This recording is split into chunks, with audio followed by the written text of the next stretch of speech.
What's up, everybody? Welcome to Podcast Now. I'm Alex, and in this video, I want to talk about the newest update on the day before. It looks like, and I still am going to call this, by the way, scam, right? Got to use that word. The scam has failed. Now, you could argue in terms of the actual plot here. Was it ever meant to be a scam?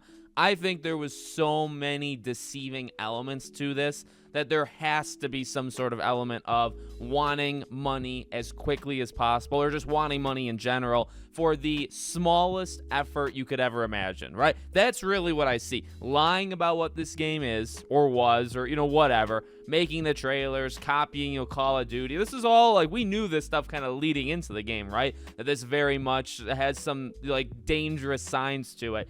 Game comes out, we saw the numbers of 200,000 plus people bought it, but 91,000 people already had refunded it. So then they closed down, just a few days after the game is out. Well, now the newest update is really two parts. Number one, the game is shutting down just, I think, 2 months after it had come out. So it's not shut down yet. You can still play it. I'm sure people are enjoying it out there. You can still play it, but it is going to be shut down pretty darn soon. But the second part is the way they make it sound is that Steam is going to retroactively give out refunds. And now, look, I'm not a Steam diehard, and not that I don't like Steam, and I just don't really play that much on it. So I'm not that well versed in its lingo and its practices. But, the Act Man had tweeted this, and he had said, is this the first time, or this would be the first time this has ever happened? And I don't know that for sure, but, I mean, if we're going to take that as fact, that would be hilarious, that this game was so catastrophically bad, but also just everything went wrong with it, right? Not even just that it was bad. That would be one thing, but that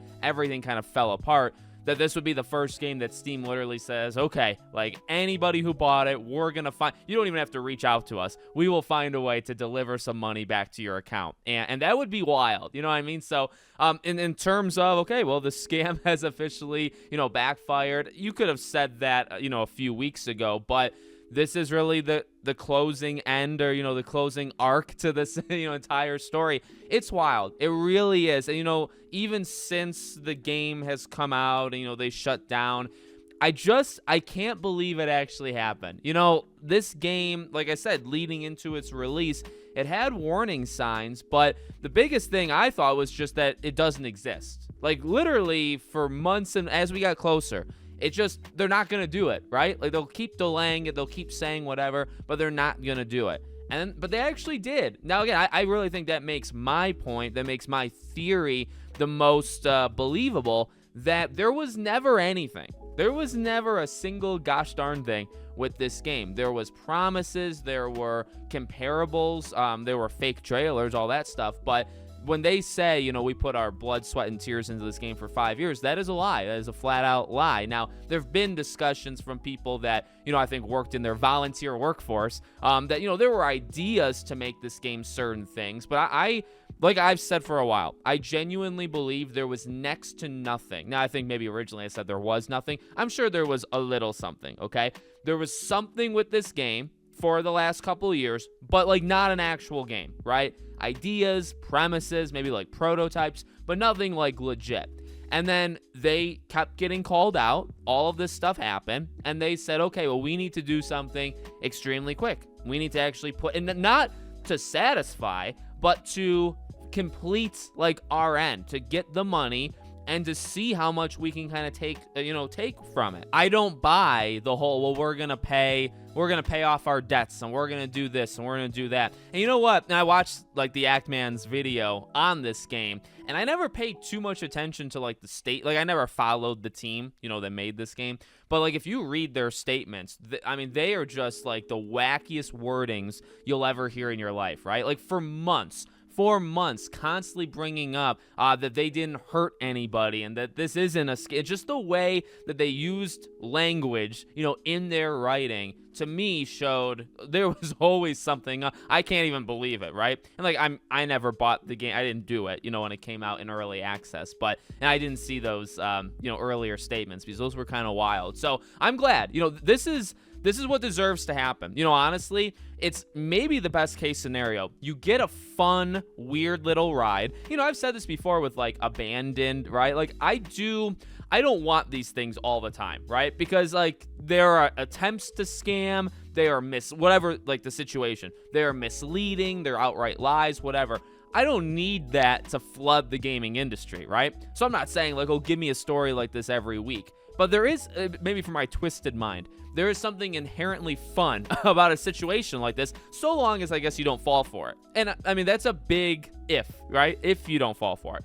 But I do like these things. Like Abandoned was wild. I can't help it. You know what I mean? I think when he went on with Colin Moriarty and Colin roasted him and really in the most intellectual way I had seen with Hassan, broke him down, I thought that was epic in my own like weird little way, right? Something like this. Like, I think there's something very fun to a studio that makes fake trailers, copies trailers from other games, makes a game that's not real, puts it out, tries to scam people. It doesn't work. They get refunded en masse, and then not even just that, they close down, and then the game shuts down, and then now you have to refund so if 210,000 people bought it and only say 100,000 wanted the refunds, well, now the other 100,000 are just gonna get it. Too bad. You don't want the refund, you're gonna get a refund anyway.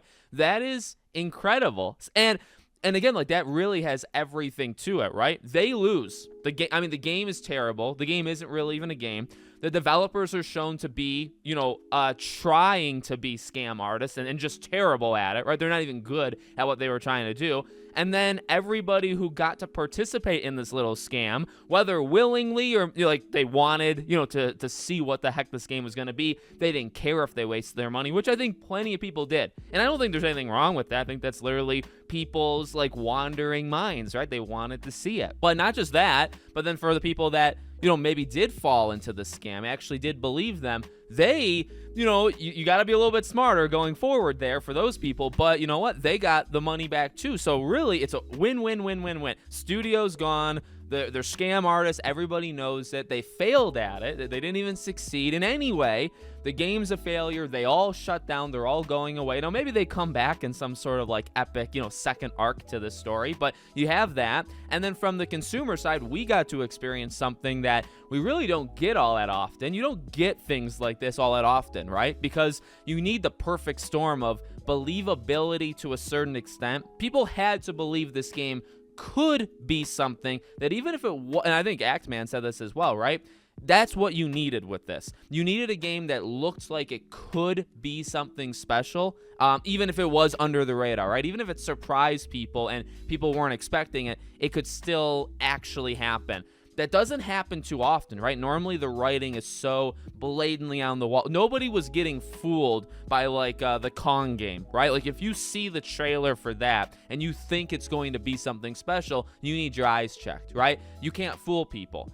Maybe Gollum, but like Gollum always also looked kind of bad. It didn't look god awful, but it definitely always had signs that this game was, at least like looking wise, not the best looking. The day before, like, it was just all fake. So it had the premise that, well, maybe this is just an underdog story of a developer that is kind of weird, kind of does things different, but it's going to work out. You need that, and then you also need everything else, afterwards to happen, where the game is just, it's not even real. It's nothing like they promise. It's supposed to be like an always online thing, and they're not going to do any patches. They're not going to add anything, and they shut down less than, or maybe just like around a week after the game is out.